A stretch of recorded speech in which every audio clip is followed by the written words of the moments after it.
Hi, everyone. It's the Plant-Based Business Hour. I'm Elysabeth Alfano. Thank you for joining me today at a special time.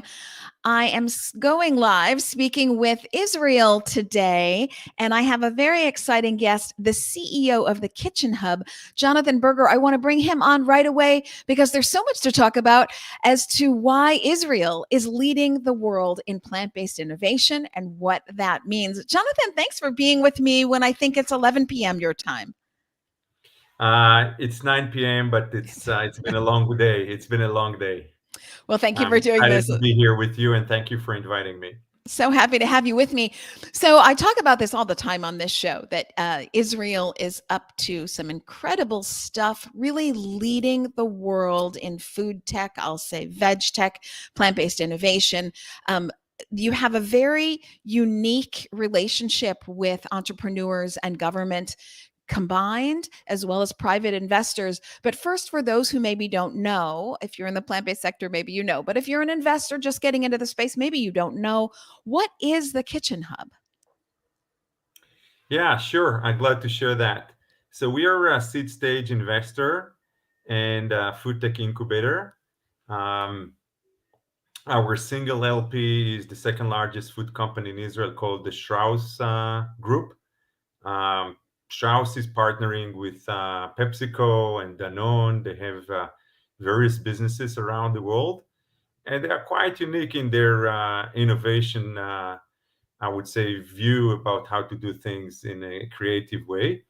And the kitchen is one of the very first food tech investors in the world. So we started operation in 2014, when very few people were using the terminology food tech. And as I said, not only that we invest in seed stage companies, but we also help them grow. So we have a very unique program during which the companies stay with us for 2 years. So we make the first investment, which is about the $1 million US into the company. Um, we take minority equity, but we also provide the company with office space, with lab space. We are a team of 10 people. Each one is expert in his field or her field. And we kind of wrap the startup for like 2 years, helping them grow, mature, hit the market, speak with investors. So we are very much, I would say, entrepreneurs ourselves, which is a lot of fun. Yeah, so much to dive into there. Can you share the kind of equity interest that you take? Yeah, usually it's around 20 to 30%, depends on the Ah, maturity of the company. Um, in some cases, get so early that the company is not even registered. So after our investment, the company is physically being formed, the team is being recruited, and we, as I said, we are working closely with the company. So the fact that there is a physical place mm-hmm. in which all the startups, get in the morning to, and they have their labs over there. So they go, they work in the lab. We see them for lunch. We see them for happy hour every Thursday afternoon, because in Israel the week ends at Thursday evening and starts at Sunday morning. So we very close to them, and it feels great. So on one hand, we are investors, and sometimes we ask the tough questions. And sometimes during the board meetings, we are like challenging leadership. But on the other hand, we are so involved. So as I said, we are like entrepreneurs ourselves. So think about a typical startup that works out of the garage, and usually it's a team of 3 or 4 people. Now the same team, 3 or 4 people, but they are getting about additional 10 people, expert in their fields, being technology, regulation, IP, finance, human resource, go to market, fundraising, operations, scale up. And those experts are building value into the company. And this is exciting. And we Mm-hmm. measure ourselves by the value that we created at the end of these 2 years.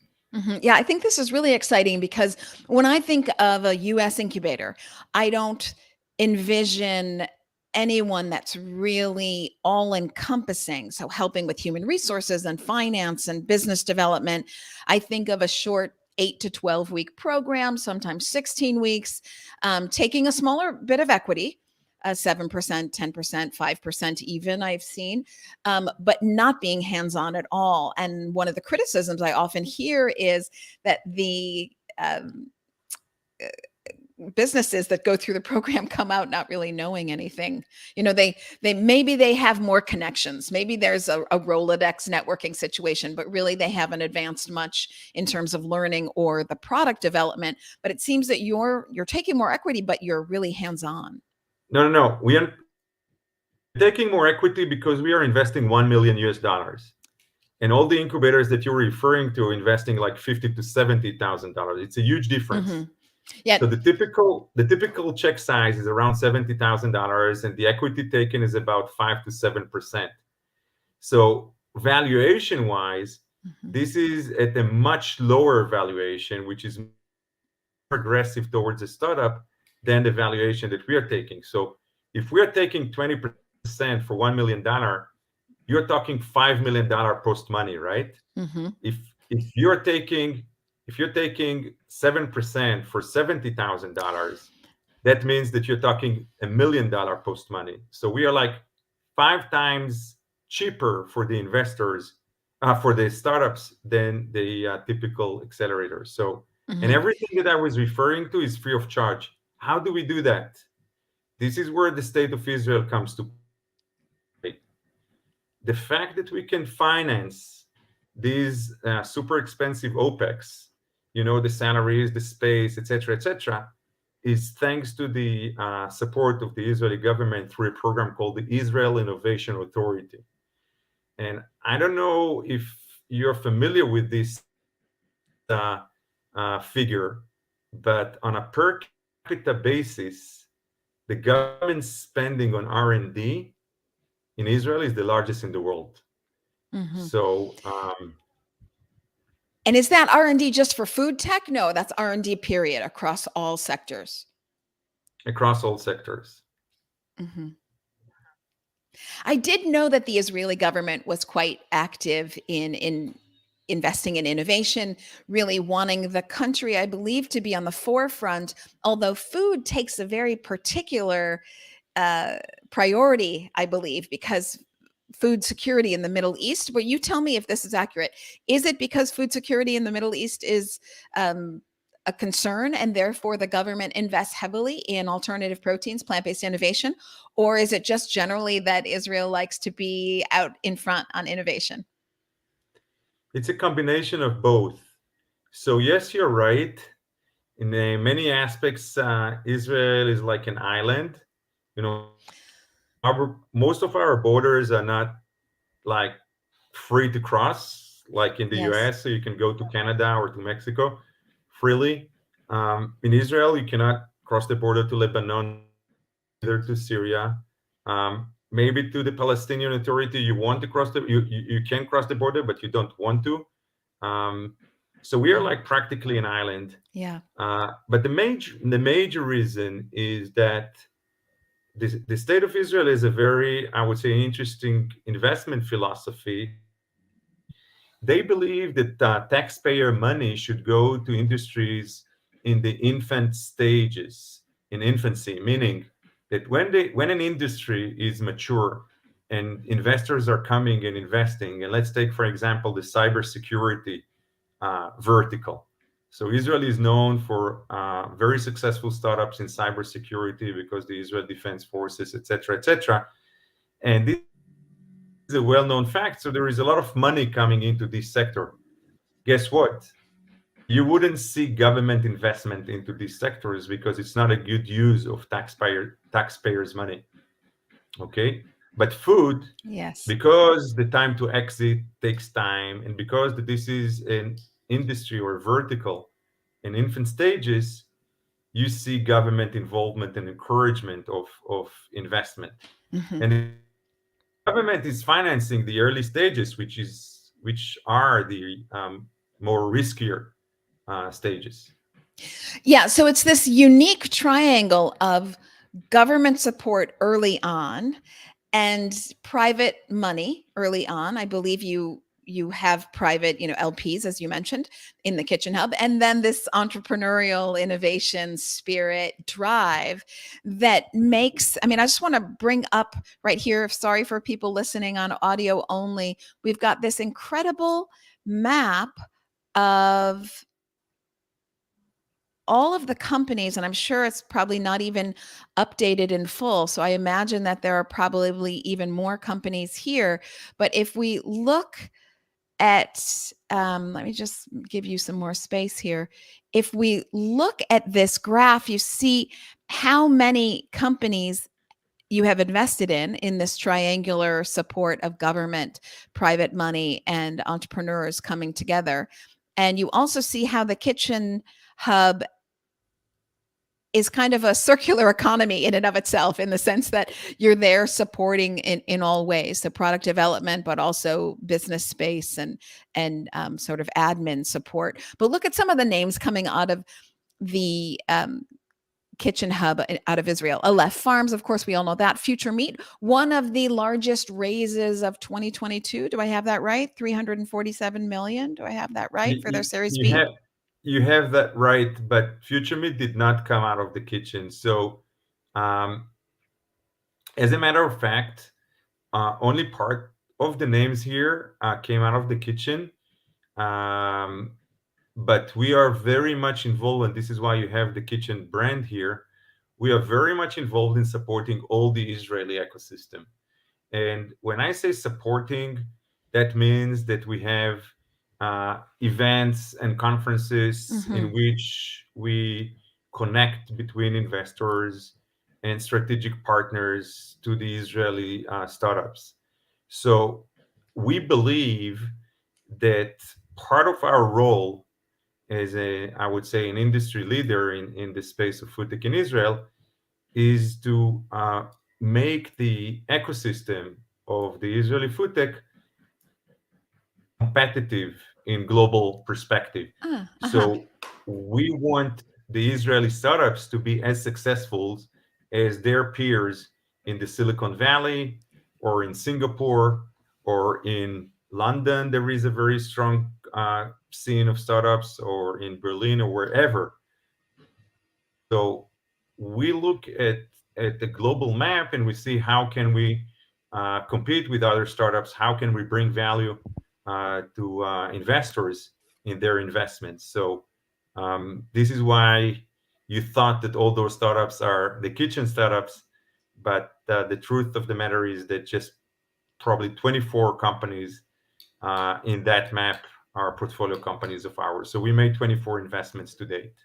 20. Okay. So maybe let me pull up that. I believe I've got it as well on my tab.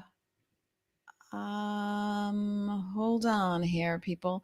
Let me just pull that up if I can. I think I have it of some of the companies that you do invest in. Sure. I can talk about them while you're. Please go ahead, because I'm just about to share. In the space of alternative protein, you got right. Aleph is a portfolio company of ours. Amai is not alternative protein; it's a sugar reduction. Okay, let's go by this slide. So those are the leading company in our portfolio. Amai uses protein to replace sugar. So they are making a protein that is 3,000 times sweeter than sugar. And it functions like sugar, so it replaces sugars in like drinks. So they have projects with the leading drink beverage companies. Anina, if you scroll down, is a ready-to-cook meal that is using discarded vegetables as ingredient, and this is being processed in a very unique method that preserve all the nutritional values. Anydish is a company that does optimizations of recipes based on your needs. Better Juice reduces the sugars in drinks, like in juices, and convert them to dietary fibers. Oh, Biofence reduces the risk for salmonella and other um, pathogens and contaminations with a very unique coating. Deep Learning Robotics DLR is an Industry 4.0 company that knows how to teach a robot to make a task without being programmed just by watching. Flying Spark is insect protein company, just launching their factory in Thailand and starting to produce their unique protein. Imagine Dairy is making a milk with no cows. They are I've had their stuff. It's great. it's great. So they Yeah, are it's really making great. whey protein in a precision fermentation method. For C, above is a cultivated seafood company, and they are using techniques for cell cultivation similar to olive farms, but they are making seafood, primarily eel. Miala is a company that does solutions to replace the beddies in the plant-based meat and plant-based foods. The what in So the plant-based meat? the beddies, meaning the bed stuff. So Oh, that's the bad stuff. Yes. the Okay. methyl the methyl cellulose and Yes. yeah, Okay. the other not so nice ingredients, and they treat the protein in a way that allow companies to clean the label. And some of the criticism against large plant-based companies that it's ultra processed food. So with Miala, they can um, clear the label. Well, maybe one of the things I'll say, because you have so many companies, is to go to thekitchenhub.com. Everyone watching on video can see the scrolling website. Go to thekitchenhub.com and click on portfolio, and you'll see all of these companies. I think what's interesting to note is that you are focused on plant based innovation, but also just generally shifting the global food Exactly. supply system to be more sustainable and also to be more efficient and to be higher functioning. Yeah. Let me ask you a sort of a simple question, and you'll probably say, well, of course, but I just want to make sure you only accept Israeli companies, correct? But of course. Yes. Okay. Yes. Yeah. Right. Yes. Okay. Well, I wasn't sure just because, I think I'll get questions about the terms being so great. How can other companies get in? W- Come to Israel. It's probably 20 degrees centigrade now, and I think Fahrenheit it's probably around 60. And it's January, right? So yes, it's it's nice wonderful. and warm. Yes. Okay. Well, so It's that's like another Florida. interesting thing. People have to be local. I don't mean just, let me rephrase. They have to move to No, work at the kitchen hub during their, no, no. they can have part of the company. Let's say the headquarter being in Israel, and let's say they can have an office in the States. Usually, the front end being the sales office. Hmm. So some of our companies have that, but the government wants to see the headquarter and the R&D being conducted in Israel. So everyone listening to your program is welcome to approach us. And if he or she is willing to move part of their business to Israel, we would definitely look into financing it. Oh, so it doesn't have to be an Israeli company. You just have to move part of the company to Israel. Correct. Oh, okay. So that is different than I understood. And that's very attractive. So you might have companies from all around the world, but you're taking that IP really to Israel. Do I have that right? Correct. Yeah. Correct. Because it's financed by the government. I think it's fair. Fair. I think it's fair. So let's talk about how much government involvement is in the Kitchen Hub, because I personally would like to see more US involvement in alternative proteins, more funding there. Just as a little Good Food Institute stat from, I believe it is 2021, because this came from the March 2022 report or the August 2022 report. The United States, up to the point of that report, so around August of 2022, had been investing about $857 million, whereas Israel is still leading the world in plant-based innovation specifically, but in all alternative proteins had done 324 million. Now you compare the size of the two countries, and Israel is almost investing half as much as the US in alternative proteins. So not just plant-based, but also cultivated meat and precision fermentation. Disappointing for the US. So I would like to see more involvement from the US to take a front seat here. My question to you is twofold. How much does the government direct what you do? Are they a side player, or are they in your face all the time? That's question one. And question two is, does Israel seek to own and or lead innovation from a political standpoint? What I mean by that is food is really an issue of national security, and whoever owns food IP has a lot of power. It's a twofold question. We'll start with, how much does the government actively push you? Close to zero. Wow, it's beautiful. Okay, so they're Why? hands off. Yeah, why? Hands up. Why? Because the way they approach that is very unique.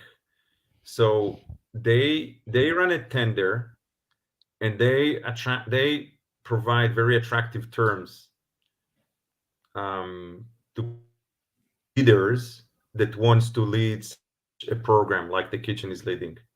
And they were able to attract amazing companies, global companies, to compete on the license to operate a kitchens like ours. So by providing these terms, they attract the best bidders and the best participants, and they run this tender, and they have certain criteria. Everything is transparent, and they select the best bidder. Once they selected the bidder, they let us run the daily job, because they don't have the capacity, neither the expertise to run those businesses. So they cannot sit in the board of directors of those startups. They cannot plan with them, the go-to market and milestones. So they are completely hands off. The only place that they are hands on is in selecting, I would say, the operator. So think about the fund, that you're a limited partner in a fund. Once you selected the fund managers, you give them the keys. They would provide you monthly reports or quarterly reports, but you're not involved in a day-to-day job. And that's very smart. And this is, I think, a good thing that the government does. For your question number two, this has nothing to do with political reason. And why? First of all, we are dealing with deep tech, and that's early stage. And if there is a crisis, and if the borders are closed, and if transportation is limited, like what happened during the Ukraine crisis, the startups of the kitchen and the Israeli food tech are not going to feed the state of Israel. So innovation and startups, it's way too early I see. to provide, the safety net for the state of Israel. The state of Israel, by the way, handles in potential crisis in a different way. They have all kind of emergency supply and warehouses, etc. Okay, because you're right, it is a risky area in the sense of supply chain. But this has nothing to do with the investments in food tech, because food tech is a long-term thing. But I would think, one, they'd be planning for the future. And two, when you do have critical food IP, it makes your stance in trade negotiations that much more powerful. I think of the US and China and how China relies on us for their food. And so it's very difficult to take a strong trade stance when the person you're negotiating with controls your food. So as governments move towards food independence, so that if there's another pandemic, for example, or another global war, they're not reliant on each other in these long supply chains, and they can make cultivated meat at home, so to speak, in the state of Israel or in the state of North Carolina. You can make cultivated meat. And I think an Israeli company just invested in a cultivated meat plant in North Carolina, if I have that correct. It is an Israeli company. Is that right? It's an Israeli company. Yes. It's called now Believers Meat. Yes. It used to be called a Future Meat, but now it's called Believers. Yeah. And you're right, it is the largest cultivated meat company in North Carolina, and we're super excited. It's a very promising technology. I think that the thing here is much broader. The thing here, and we see that in different verticals. Mm. The thing here is to have Israel, relatively small country, be significant to the largest players of the global economy. So we saw that in other verticals of tech.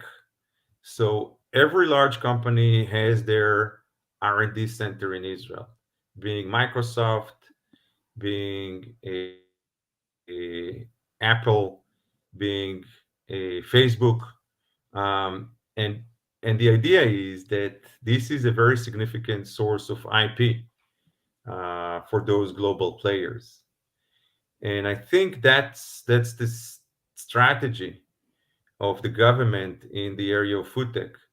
And the food industry is a huge industry. It's about 1.5 trillion US dollars. Sure. And think about all those companies that can collaborate with IP generation in from Israel.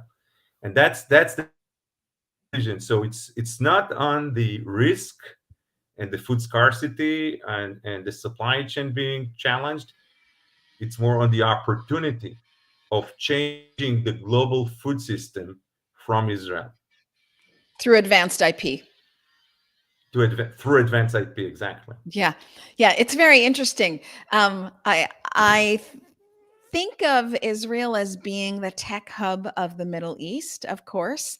But one could also make the same argument that the US is a tech hub and that we should be, through the government, having more investment and fostering more IP. This is what I believe. Yeah. So I think that the U.S. government has recently done few things on encouraging innovation. It So has. very attractive programs are invested in universities where IP is being, I would say, developed, and this is a good thing in the US. And lots of focus, and I believe also budgets, are directed toward regulation. And you mentioned GFI before. So Bruce Friedrich and his team has been doing a great job in bringing attention of Washington towards the opportunities uh, of this new sector, the opportunities in creating jobs, um, in fighting global warming, and in providing food security. So Mhm. I think the U.S. government is in the right track for that. Yes, I'd If like to I may just say see so, more of I'm it. not an expert. Yeah, I'd like to see more of it, but you're right. You're referring to the University of California, Davis, which has received some government funding, Tufts University, which now has a Center for Cultivated Meat or Cellular Technology running out of Tufts University, both of those places getting grants from the US. Very exciting. Okay, but I think the Kitchen Hub has some interesting new endeavors. So, as well as being this hub in the Middle East for all of this food tech innovation, you said you were just coming back from Spain. We talked about this in the green room, and that you have some new initiatives there? Share, please.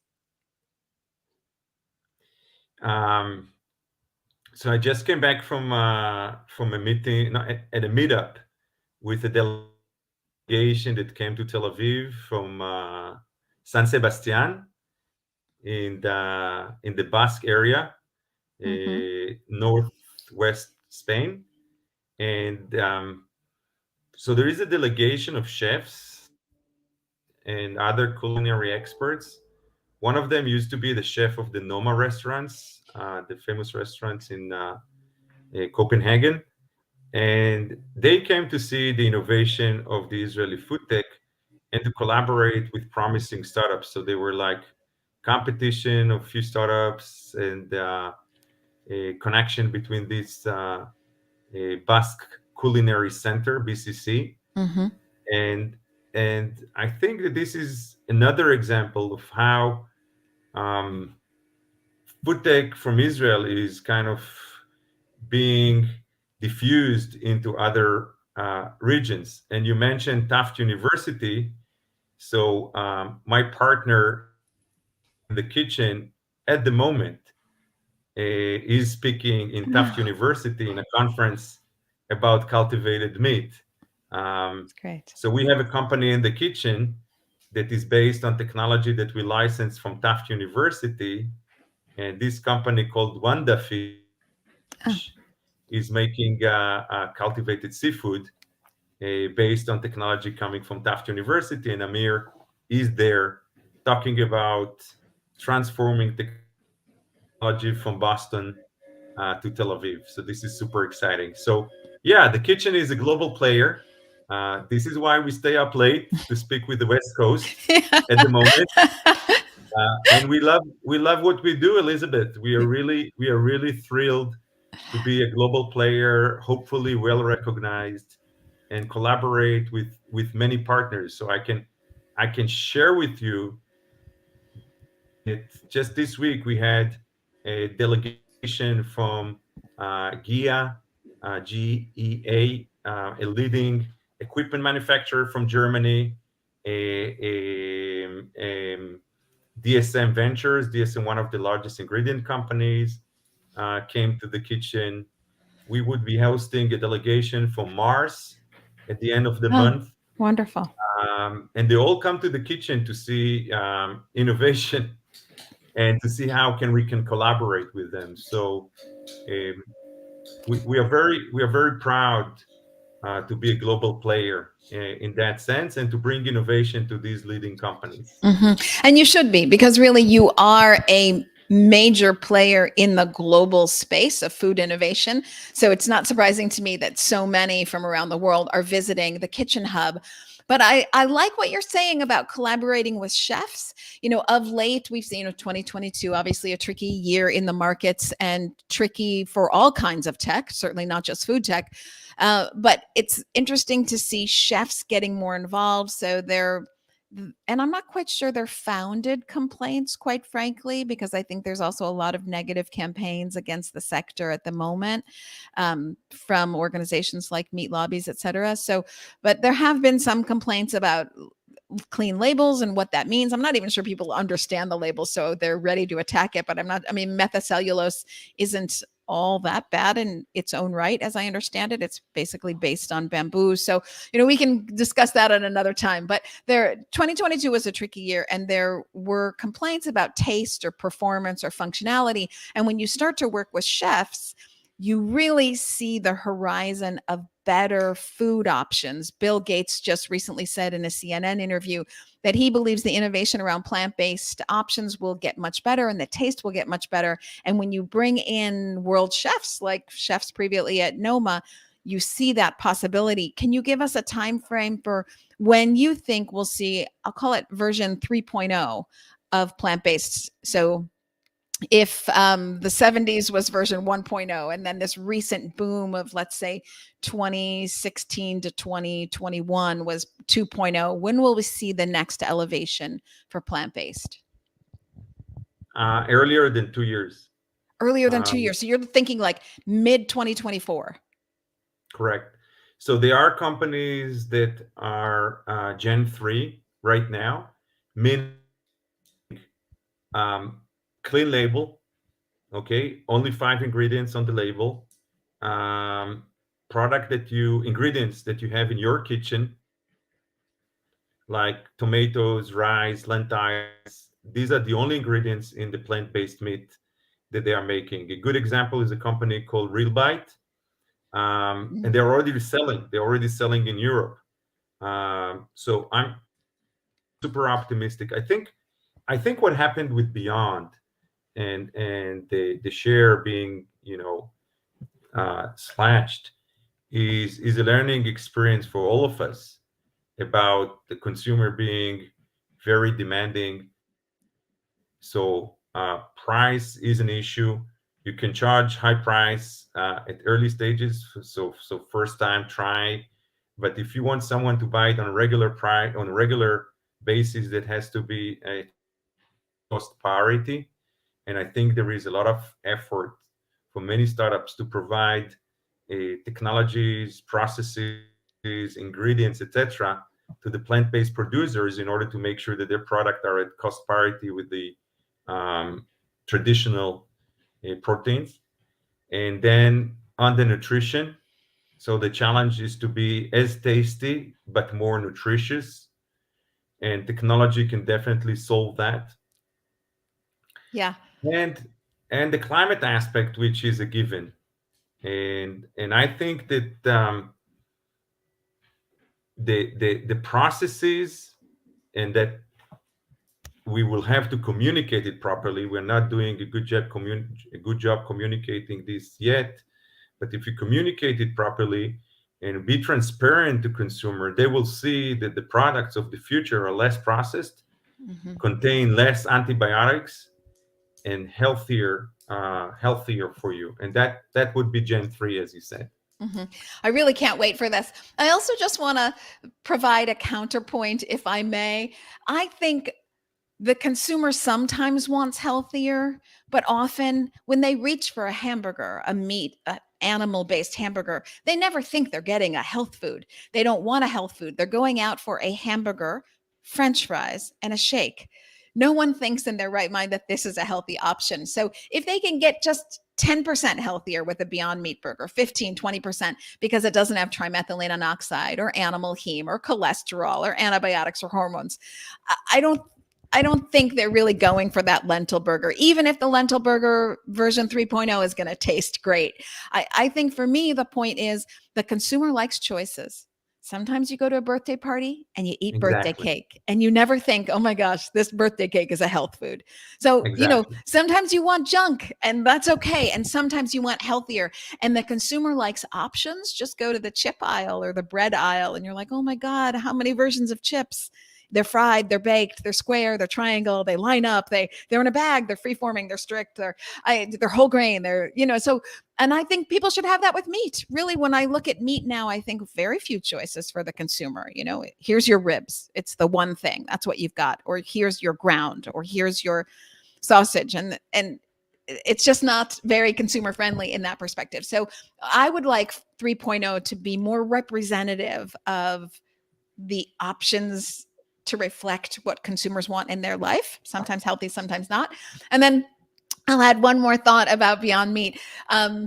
I don't know that it's really consumer driven. I think they had a lot of supply chain issues still battling, with China only recently opening out of COVID, and they've got a plant in China. And I just think world supply chains, particularly for the smaller players who don't have a lot of money to throw at the problem, they suffered from supply chain issues, only now working them out.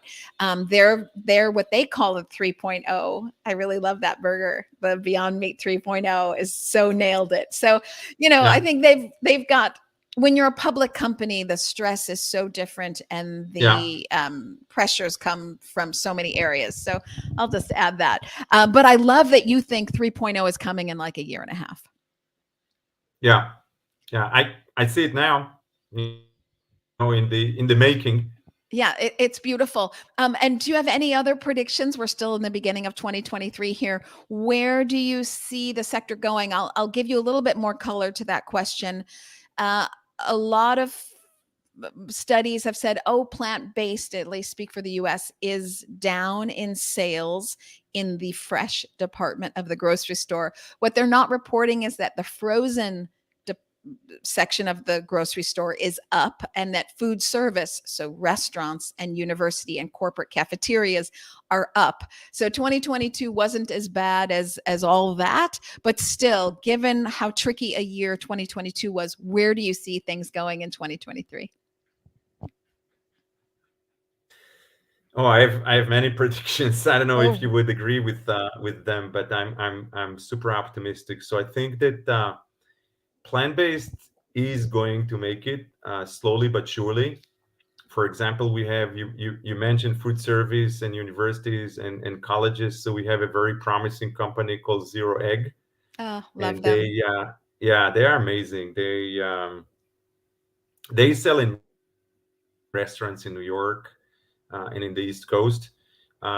They will grow in 23 like sixfold, and they have the accounts, in the process. And as you said, the level of acceptance is there. The product performance is there, and I think that is coming. And there will be some hiccups, and some companies will grow. Some will, unfortunately, close down because of scarcity of capital and Sure. investments. But overall, the trend would be positive. Actually, we have no choice but to use plant-based meat or protein. Another prediction for 23, and again, we see that we will have many companies on the, I would say, platform innovation, not on the finished product. When I say Mm. platform, those are the companies that will allow the CPGs to reduce cost. So we see companies in the area of ingredients to the cell cultivation processes, being cheaper media, cheaper growth factors, um, AI-based reactors, etc., etc. So all those technologies to support the cost parity that everybody says we would reach in 2030. So everybody says that in 2030, the cost of cultivated meat would be in cost parity to the real meat, and we are seeing many companies supporting the large players in achieving this parity. The third thing that I see or foresee is ingredients being produced in a new way. So molecular farming, basically, how can we grow an ingredient in a plant but in a controlled way, in a bioreactor or things like that.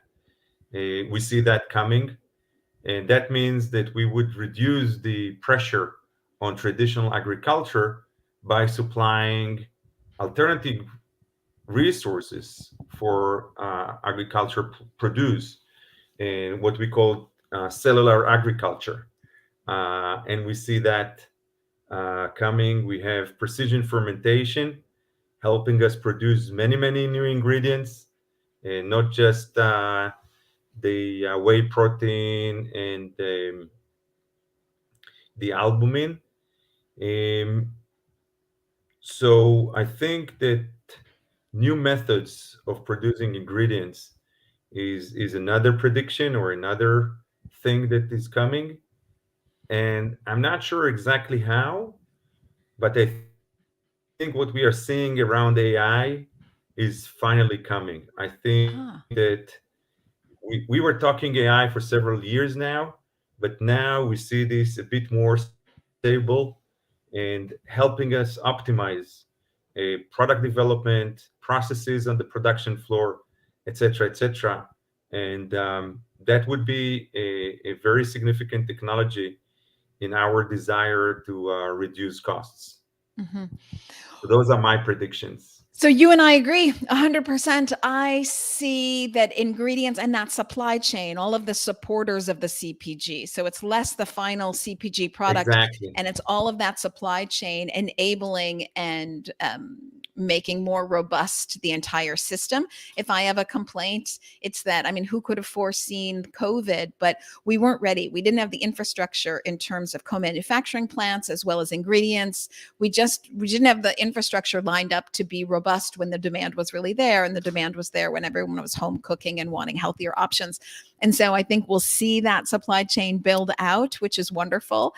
And I think ingredients and technology, IP, or excuse me, AI, but also the machinery itself will play a big role.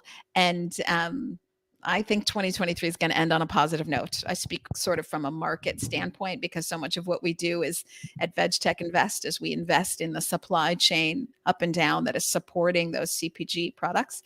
But I think 2023 will start out rocky, but we'll end up doing quite well. Okay, my last question for you, as we kind of put you to bed, basically, is 3 short questions, kind of off the top of your head, very short answers. What do you wish you knew 10 years ago that you know now?